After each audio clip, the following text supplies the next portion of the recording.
Avvalo intervyuga vaqt ajratganingiz uchun rahmat. O'zbekistonga xush kelibsiz. Sizga ham katta rahmat.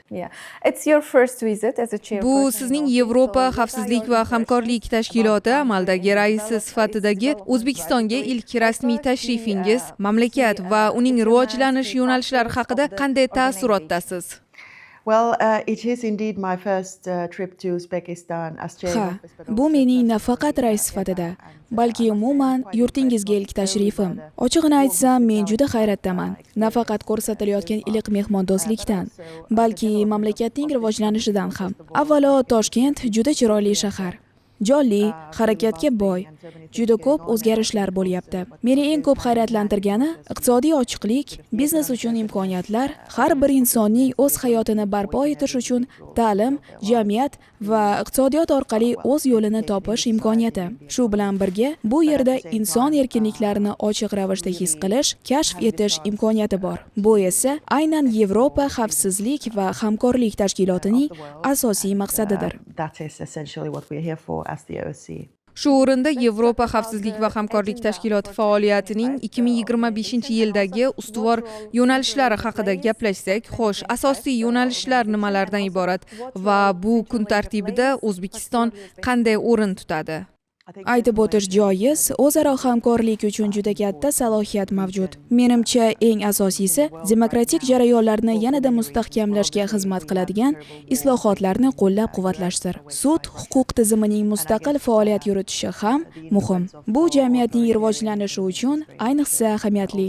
Yana bir muhim ko'rsatkich bu O'zbekistonning qator xorijiy investitsiyalarni jalb eta olayotganidir. Chunki xorijiy investorlar albatta samarali bozor iqtisodiyotiga tayanishni istaydi. Shu bilan birga mahalliy aholiga ish o'rinlari yaratish, farovonlik keltirish bu jamiyatga foyda keltiradi. Korrupsiyaga qarshi kurashish ham nihoyatda muhim. Menimcha, O'zbekiston eng to'g'ri yo'ldan boryapti. Markaziy Osiyo Yevropa xavfsizlik va hamkorlik tashkiloti uchun strategik mintaqa sanaladi. So'nggi yillarda O'zbekiston Markaziy Osiyoda mintaqaviy muloqot va hamkorlikni kuchaytirish yo'lida muhim tashabbuslarga qo'l urdi. Shu o'rinda tashkilot bu hamkorlik harakatlarini qanday ko'radi? Menimcha, hozirda Markaziy Osiyo dunyodagi eng muhim mintaqalardan biri. Bunga bir nechta sabablar bor. Shu bilan birga, Markaziy Osiyo xalqlari o'zlarini ilgari bog'lab turgan zanjirlardan xalos bo'lishga muvaffaq bo'ldilar. Bu aynan biz rag'batlantirmoqchi bo'lgan yo'ldir. Demokratik jarayonlar, inson erkinliklari, korrupsiyadan xalos bo'lish, bular juda muhim. Menimcha, bu kelajak uchun muhim asos bo'ladi. Shuningdek, iqtisodiy hamkorlik bu ham asosiy yo'nalishlardan biridir. Markaziy Osiyodagi, ayniqsa iqtisodiy sohadagi taraqqiyot juda tahsinga sazovor. O'zbekiston so'nggi yillarda islohotlar yo'lini tanlagan davlat sifatida inson huquqlari, so'z erkinligi va fuqarolik jamiyati rivojiga alohida e'tibor qaratmoqda. Tashkilotning bu boradagi dasturlarida faol ishtirok etib kelmoqda. Siz qanday hamkorlik yo'nalishlarini eng istiqbolli yoki yanada mustahkamlash kerak deb hisoblaysiz? Umuman Yevropa xavfsizlik va hamkorlik tashkiloti nuqtai nazaridan O'zbekistonda so'nggi yillarda bu borada amalga oshirilayotgan islohotlarni qanday baholagan bo'lardingiz? Bugungi zamonda farovon iqtisodiyot va jamiyatning asosiy unsurlaridan biri bu so'z erkinligi. Odamlar o'z fikrini erkin ifoda eta olishi, to'liq axborot vositalari erkinligi bo'lishi kerak. Bu omillar gullab yashnayotgan jamiyat uchun juda muhimdir. Ochig'ini aytsam, bu yerda ko'rganlarim menda juda yaxshi taassurot qoldirmoqda. Lekin oxir-oqibat har qanday taraqqiyotni baholovchilari bu o'sha jamiyatning o'z aholisi. Taraqqiyot so'zining o'zi ham jarayon degani. Bu yakuniy holat emas. Hech bir jamiyat yakuniy holatga yetgan emas. Bu erkin muhitning asosiy mohiyatidir. Demak, eng to'g'ri bahoni o'zbek xalqi bera oladi. Shuningdek, huquqiy institutlaringizga, adliya tizimiga ishonch bo'lsa, demak, o'zingiz baho bera olasiz. Yevropada xavfsizlik va hamkorlik tashkiloti tamoyillarni belgilaydi. Fuqarolik jamiyatini, nodavlat tashkilotlarni qo'llab-quvvatlaydi. Asosan odamlarga o'zlariga tegishli bo'lgan kuchni olishga yordam beradi. Har bir mamlakatda Shunday bo'lishi kerak. Men hamkasblarim bilan shu mavzularda muhokamalar olib borayotganimdan xursandman. Shu bilan birga allaqachon ko'rinib turgan mavjud taraqqiyotni nishonlash ham muhim. Va men sizlarni bu boradagi yutuqlaringiz bilan tabriklamoqchiman. Mana shunday oldingi intilishda davom etaveraylik. O'zbekiston va Finlyandiya o'rtasidagi ikki tomonlama aloqalar izchil rivojlanib bormoqda. Ushbu davlat ta'lim dasturlari bugun O'zbekiston ta'lim tizimida alohida o'rin egallab bormoqda. Shuningdek, boshqa sohalar, jumladan mehnat migratsiyasi ham salohiyatli hamkorlik yo'nalishi bo'la oladi. Shunday emasmi?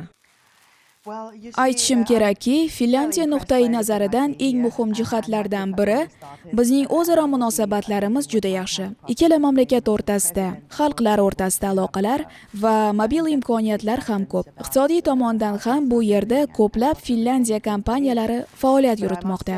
Raqamlashtirish va energiya manbalarini diversifikatsiya qilishda, shu jumladan konchilik sohasida faoliyat yuritmoqda. Va albatta ta'lim har qanday jamiyatning muvaffaqiyatida markaziy o'rin tutadi.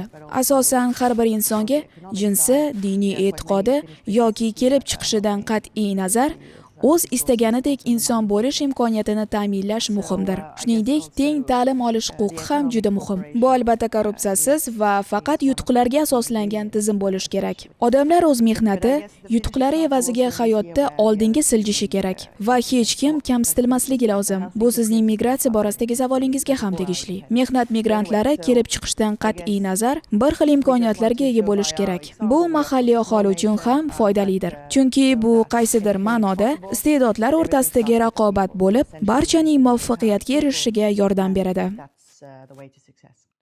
Demak, ikki davlat hukumatlari bu boradagi aloqalarni ko'rib chiqishyapti, shundaymi? Ha, shunday ko'rib chiqilmoqda. Biz bu yerga shuningdek Finlyandiya tajribasini ulashish uchun ham keldik. Masalan, taxminan 110 yil oldin Finlyandiya mustaqillikka erishgan paytda biz Yevropadagi eng kambag'al davlatlardan biri edik. Ammo bugun butunlay boshqa holat. Bizda na katta tabiiy boyliklar, na energiya resurslari bor edi. Biz muvaffaqiyatimizni odamlarga, ularning bilim va salohiyatiga tayanib yaratdik. Har kimga teng ta'lim imkoniyatlari berildi. Orzularini mehnat bozori va tadbirkorlik orqali amalga oshirishga sharoit yaratildi. Xullas, biz o'z misolimizda ko'rsatmoqchimizki, biz kichik millatmiz, lekin shunga qaramay hamma narsaga erishish mumkin. Bularning barchasi esa insonlardan boshlanadi. Ularni qo'llab-quvvatlash muvaffaqiyatning asosiy kalitidir. Sizga bergan barcha ma'lumotlaringiz va intervyuga vaqt ajratganingiz uchun yana bir bor minnatdorchilik bildiramiz. Katta rahmat sizga.